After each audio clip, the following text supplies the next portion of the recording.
Thank you. And thank you to Chairman Reynolds, the commissioners, Commissioner Harriet, for putting this conference on.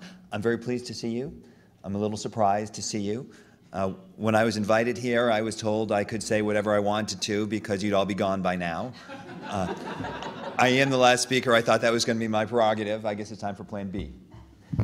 It's been about 3 years since I left the commission, but I must say that you've all made me feel very much at home on this return. Anyone here from the state advisory committees? Yeah, seeing a bunch of hands. Okay, yeah. When I arrived this morning, one of the committee chairs came up to me and said how good it was to see me, and she said, you know, I've got a report that's been holed up in your office for two years now. When are you going to release it? And we need better communication still between the offices here. I wasn't sure. At first I thought, does she mean the City University of New York? Because if it's holed up there, it's going to be a long time. Is it at the Institute for Jewish and Community Research? Because maybe they're still doing research on it. At any rate, it's good to be here. It's especially good to be back at the commission at a time when the commissioners don't get to vote on my ideas and when Mindy Barry isn't doing oversight. Okay. You guys see the title? New Era, Defining Civil Rights in the 21st Century. I saw that, I sort of froze. I had this flashback. It's 6 years ago, and I'm talking to the State Advisory Committee chairs. It's a conference call, and I say, we've just begun the process of rethinking what does it mean to talk about civil rights in a new era, in a new century. What does it mean to think about and define or redefine discrimination or hate or bigotry? What is civil rights all about? What does it mean to talk about disadvantage? What does it mean to do all of these issues? I think the connection on the call was not perfect. It got into the papers the next day. Marcus says the commission still doesn't know what civil rights are. 50 years in and they're looking for a definition. I had this image in my mind of everybody sort of scrambling around looking for a copy of Merriam-Webster's to see what it means.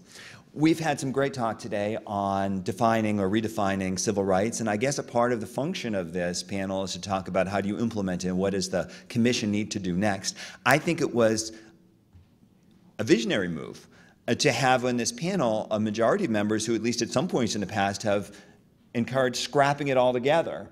You know, in the blogosphere, the commission was actually criticized for having a panel debating its own existence, as if it was a sign of a lack of confidence or a lack of commitment to its mission, that it would actually have people come together, talk about whether it should still exist. Well, you know, day after tomorrow is Constitution Day. I think every year, every agency should have to ask the question, are we still relevant? Are we still required? What should we be doing? Should we even have an agency? So I congratulate the commission on this as well. The question of what should the commission do, or should it even exist, has been raised in different ways over even the last several years. 6 years ago, there was very much a movement to abolish. The question was, do we still need it after all these years? Is it a victim of its own success? Is discrimination now reduced to the level that there's no need for an independent agency? Or alternatively, given the number of agencies already dealing with civil rights, from the EEOC to the OFCCP to the OCR, do we really need another one? Or alternatively, maybe we do need to look at civil rights, but do we need this bunch of people? Maybe we need to scrap them and get a whole bunch of new people. Or alternatively, maybe it's not the people, maybe it's the structure. So there are all these abolition questions. Do we need this agency? The last couple of years, I would say that the conversation has changed a little bit from abolition to dilution. The question lately, to the extent I've heard it from commentators on and off the Hill and from special interest groups, has been, well, maybe we should change what the commission does so that it's not so much focused on discrimination. Maybe it should be looking at human rights issues, not just domestically, but internationally. Maybe it should take on a whole bunch of other topics, right? As if the Civil Rights Commission doesn't have enough to do, right? So dilute its focus. And I think that both abolition and dilution begin with the same premise, which is that there is no longer a need, 53 years later, for an independent agency to be focused solely on questions of civil rights. Well, I don't know whether the current agency is the absolute best structure you could have if you were starting from scratch, but it seems to me that if you were thinking about eliminating agencies across the government and asking what can we do away with first, and that's not a bad exercise to do every once in a while. I'm not sure you'd want to start with civil rights. I'm not sure that has to be the first thing to go. Okay? I would argue, and by the way, I'm very interested that the two preceding speakers who had been known as critics of the Commission each had some very strong and compelling arguments for what a Civil Rights Commission could do, and they're very different from each other, and they're very different from what I'm going to say. I think that the three basic functions that the Commission has done are still important in the 21st century. First, to monitor civil rights and to see if there are needs for recommendations. I've run two federal civil rights agencies. I would have found it very useful to have even more data from an independent agency that looks not just at education, not just at housing, not just at employment, not just at labor, but at all of those topics, to be able to aggregate data and provide a better assessment of what's going on in terms of discrimination in America. That's very useful. The Commission has done some of that. I'd like to see a lot more. I think that over the last several years, new technologies provide better ways of doing it, and there's been talk, I don't know if there's still talk at the Commission, but I think that that's very valuable. Not just monitoring, but providing recommendations. We know that the Civil Rights Commission's recommendations paved the way to some landmark legislation. Civil Rights Act of '64, the Voting Rights Act, the Fair Housing Act. The question is, do we need any more?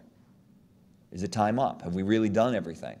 Well, people are going to disagree today as they disagreed in 1964, 65, and 68 about which legislation, if any, is needed. But there certainly are questions today. Certainly are questions. Some have been raised over the course of the last few hours, whether there should be new legislation protecting the rights of gay and lesbian Americans. That's one topic. Another is whether there needs to be more protecting religious minorities, for instance, in education, where there's a lack of a federal statutory background. And there are others. So it seems to me that beyond monitoring, there's a role for asking the question, should Congress do more? Second function is to evaluate agencies. The fact that there are now several agencies that are enforcing civil rights means that the Commission has had an even more important role, which is to say, to ask, well, how are they doing? And there's really no other agency of the government that has the expertise in order to evaluate that. And maybe the Commission can do more or different along those lines. At one point, the Commission had a series of reports on civil rights enforcement agencies asking, can they do better? I think that that's very valuable. Third thing that the Commission well, let me say one more thing about evaluating agencies. Right now, I would say that the investigation of the Justice Department's dealing with the new Black Panthers case, it's very controversial, but it's very important.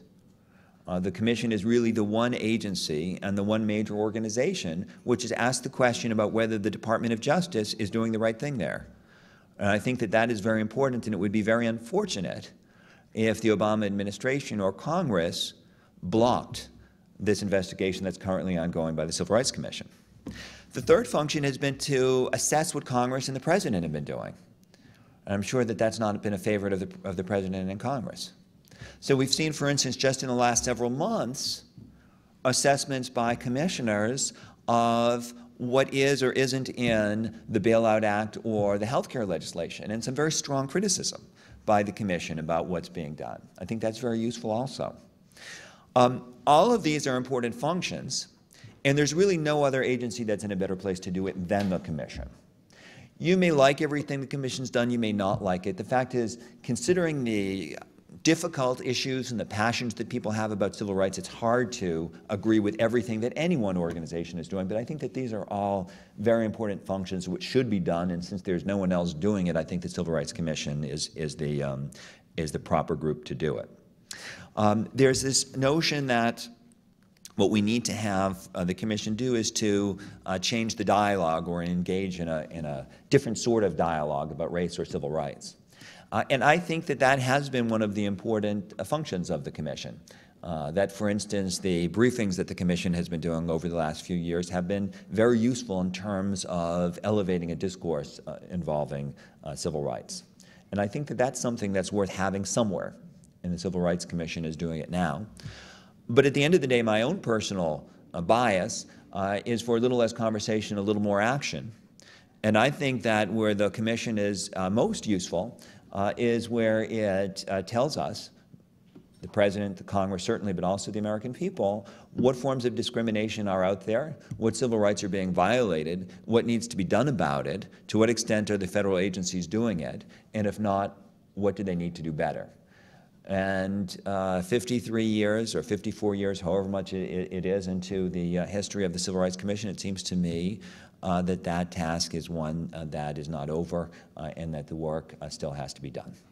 Thank you.